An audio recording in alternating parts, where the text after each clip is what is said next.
Meanwhile, Cal Raleigh has been outstanding this year. He's on pace to have a 9.5 WAR this season. Only 3 catchers have ever had a 9 WAR season. And in the post game yesterday, Dan Wilson was talking about how he's seen Cal just grow and develop as a hitter. He has, really matured as a hitter. I mean, he also up there, he's not only hitting the ball hard, but also, looking for his pitch, taking pitches that are out of the strike zone, not trying to do too much.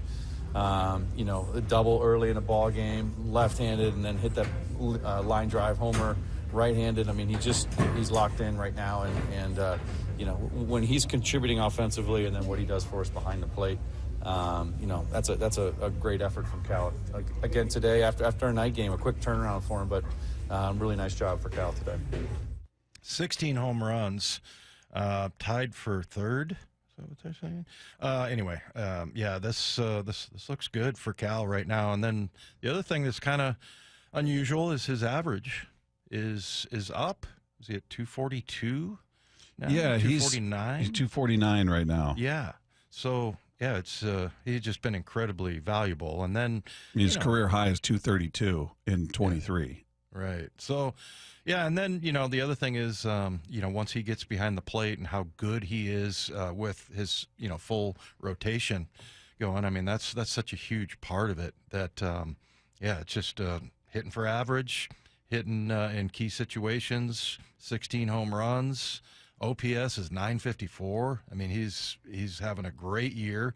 And, it's kind of interesting. I don't know how much of it is like that. I talked about this with Cam Chancellor. Remember, Cam Chancellor, I think he was like a 4th rounder maybe. But anyway, he wasn't making a lot of money. And when they paid him, I was like, and I didn't think this way about Cal, by the way, but I did think this way about Cam Chancellor. I was like, that's kind of a lot of money for him just because – a lot of his coverage stuff wasn't great, but he totally changed. Like when they invested in him, and I think that's a psychological, thing that that you're going to be at a certain place and that they really appreciate you, and that's what happened with Cal. It's in the offseason. He got he makes $17 million a year, and he's a super down-to-earth good guy, but everybody seems to love him and on the team, and he's got his importance that way on the team is, almost as valuable as the numbers that he's putting up. Yeah, I mean, he's a leader. He's been a vocal leader. He's the guy that spoke out after the disappointment of missing the playoffs and pointing into the dugout across the way, saying, those guys are out there doing what they need to do to add to their roster, talking about the Rangers at the time. So, yeah, he's been a vocal leader off the field, on the field. He's obviously a leader dealing with that pitching staff, dealing with that bullpen. So he's a guy who's got a lot on his plate and has become very just rock solid all the way around. Before you looked at him and said, I don't get so caught up in average. I look at their on base. Sure. He didn't have a great on base either. He didn't have a great he had pop, but it was kind of all or nothing. It was a strikeout or a home run because his on base and average, like his first full year, 211, 284. The next year, 232, 306. Last year, 220, 312. Right now, 249, 370.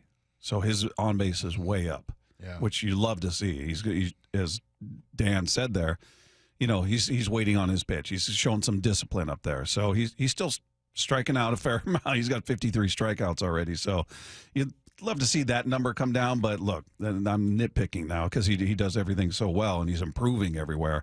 His slug is way up at this point. 584. His career high is 489. So he's almost 100 points higher than his career high currently. So we'll see where he ends up. Is he going to be in that race for the MVP?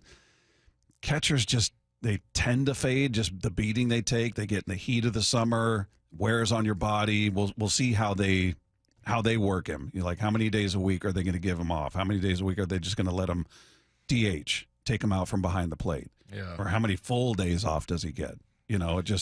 He's so crucial to this offense.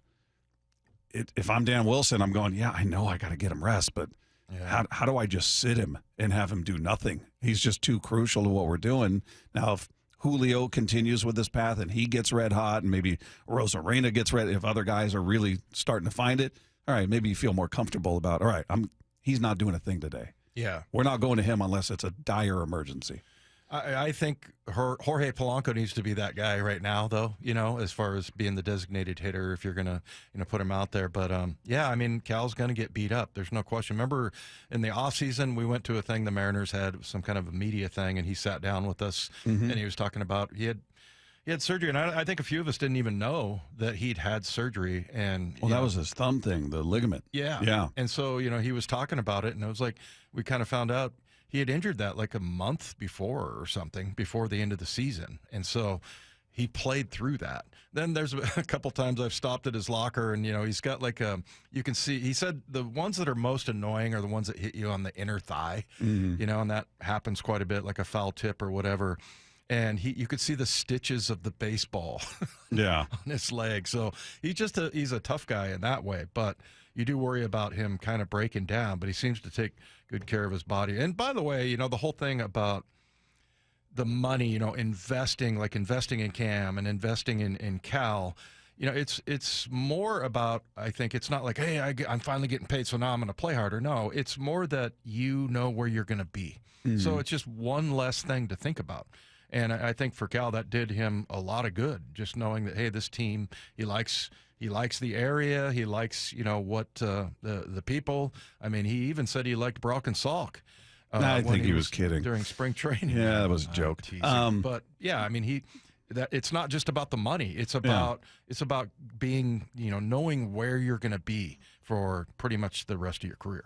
Well, and there's a different level of security when you sign a deal like that in baseball as compared to football, because you're getting every dollar, no matter what.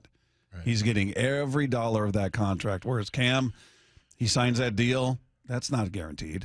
A certain amount is, some of it's injury guarantee, some of it's this guarantee. So he signs for $85 million, whatever the deal was. I don't even remember, but he's not getting every penny of that, or he's not guaranteed to get it. Yeah. So different level of security. Yeah, but I mean, I still think it's more about where you're going to be. Right. Or, regardless of, guaranteed or whatever, but just knowing that. And I think Cal's one of those guys that kind of needs that, and they showed it to him. And I love that move. And it's not like, he was going to have some terrible year if he didn't get a contract, but he has that peace of mind. By the way, it'd be tough for him, the way things are going now. Aaron Judge is your runaway winner. I mean, he's hitting 396 right now. He's got a 486 on base. He's slugging 743. He's got a 1230 OPS. Oh my gosh. He's 16 home runs, driven in 44. I mean, it's his to lose right now. We're still early in terms of accumulating stats, but just by way of comparison, he's got 16 home runs. Cal's got 16 home runs. He's got 44 runs driven in. Cal's got 33. And, I mean, just his averages on base. I mean, Aaron Judge is just ridiculous right now.